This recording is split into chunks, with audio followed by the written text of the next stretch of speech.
Oak Cliff itself, I think, generally it was a very gentle place. The Wichita were just to the west of here. They they put some burial grounds along the, sad to say, kind of where I-20, or I'm sorry, where I-30 and Loop 12 meet, along the escarpment. So the escarpment had sort of a spiritual connection for that was about the southern boundary for the Wichita. Sure. But in general, I think Oak Cliff was drawn because it was just sort of a very calm place. There wasn't too many skirmishes and things. Again, we're at the territorial end of the Caddo Nation and the beginning of the Comanches, so it's sort of the Alaska of their world. And I think in general, from what I understand of Oak Cliff too, different settlements happen, especially along the creek that goes through the zoo, the Cedar Creek. Little settlements in those areas as well. I think they're just kind of drawn because the water was always clear and clean. And I think even the name Oak Cliff is derived from some of the land massing that you see kind of near the Dallas Zoo, because that was pretty much where where the Horde family had lived, and when they sold their land to Marcellus, it was kind of he probably looked at that and says, "I'm not going to name this Horde's Ridge." I'm not going to what? I'm not going to name it Horde's Ridge. Horde's Ridge. They called it Horde's Ridge originally. Yeah, I knew that was the name. Yeah. And then he so he switched the name to Oak Cliff. Marcellus. Yeah. Okay. And so he, from what I understand, I think he lived in New York City for a time being too. And so he kind of had this idea of a Brooklyn type of community, or a way for people to work really hard in Dallas, cross the river, and have their weekends and their holidays and things here. And that characteristic is, you could still get that feel from Kidd Springs or from Lake Cliff Park.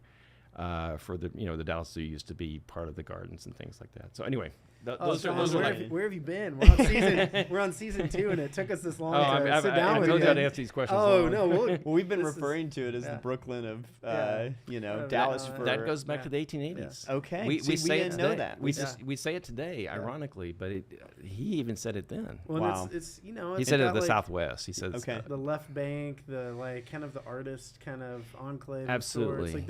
There's some of these things that are just built into the DNA of Oak Cliff. I think you're right. The DNA is meant to be chill. Yeah. You can put a fancy restaurant, and no offense to fancy restaurants, but you can put a fancy restaurant in Oak Cliff, but it's kind of like, I'm not sure that's expected. Right. It's not quite. But there's a lot of detachment too. I'm going into history real quick. Oh, for sure. Go. When it became Oak Cliff in 1891, I believe. We had the big flood of 1908, right? And when the flood happened, I think almost all the bridges went with it. Yeah. There was bridges, for Cadiz Street Bridge. There was, I don't know if you know this, Marcellus actually went all the way to Commerce Street. It was a straight, and that was gone too. So it just decimated. Yeah, it took out all the bridges. So the idea of working in Dallas and living in Oak Cliff, now you can't get to your job for 4 years.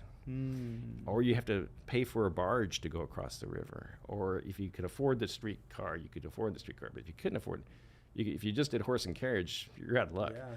So it was expensive to go to your job for 4 years. And I think that set Oak Cliff economically back a bit. We had to kind of, at that point, realize that we're not just an appendage of Dallas, that we have to act as an independent and be sort of self-sustaining. And I think that's where our resourcefulness comes from. I really do. I think that entrepreneurial spirit was really born by that time period after the flood. So that 4-year period of basically before the Houston Viaduct. It's just like, we're basically severed Oak Cliff until Dallas. Until the Oak Cliff Houston Street Viaduct, we call it today. Wow. Until that was built in 1912. Holy cow! So it was kind of like it's on us. We got to figure it out a little bit. Like that kind of like mindset, like go and build it. I think that's what I mean. I when I read things, it just sort of suggests this, guys. Sure. It's not in black and white as much but you start to see why people make the decisions when they did, and what developed the character of Oak Cliff. But I think as long as we're still entrepreneurial, we're still resourceful, we still somewhat relaxed, and I think so. Then we're really embodying the spirit of who we are to begin with. And it's really weird because a lot of us are not from here, and it's I think you just pick up on the spirit of a place. That's what I'm trying to say. You may not, you don't have a guide to Oak Cliff when you get here. No. Chill out. You don't have a guy. They don't tell you. They don't tell you what the values of the area are. How to be, but you just sort of pick up on it. So I think it's generational, and there are different communities here. There was Gymtown. There was other things that were just sort of popping up.